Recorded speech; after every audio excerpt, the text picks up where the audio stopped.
I just basically just run away from my problems, like by distracting myself. Like I just hang out with my friends, or even just, I don't know, go for car rides.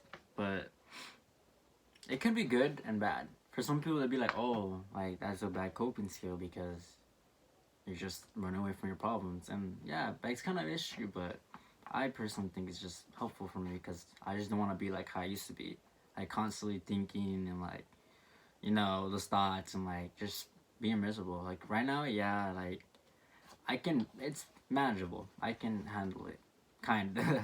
But that's not only way I cope with it. Like sometimes I just talk to like my friends, preferably my friends. Like I just can't talk to my family about it. But or just having my therapist there. And like that's a really good coping skill as well. Just having someone to talk to and just having like maybe a therapist or just like a psychiatrist or just I don't know. Even a friend. Your friend could be your therapist. They can just be there and listen to you. And that's how my friends are really. But some people's coping skill may be different. It could be with drugs or just like being alone. Some people like being alone instead of being with their friends, just to be by themselves. Some people like that, or some people may just be like, as me, like distracting themselves or just I don't know, pretending they're happy. But those are just some different ways. Like like how I said, there really isn't the correct way to cope with it. It just really depends on the person, and if it helps, it helps. But like I said before, like my coping skill, like how keeping everything in, distracting myself, it could be bad, but it could be good.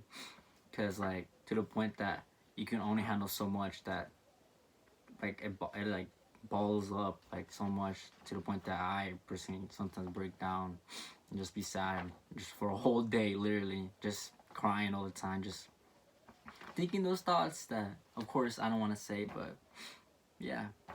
But some people may not find a good coping skill, and like unfortunately it leads to suicide, and yeah, they kill themselves, and it sucks to say that they're lost. And I think maybe you have a good coping skill, maybe you can help with somebody and tell them, this is a good way to cope with it and help them out.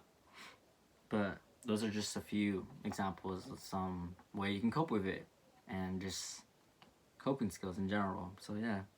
But after talking about the different types of depressions and the different types of and just some of the little symptoms and some coping skills, I hope that hopefully one day that the mental illness of depression is gone.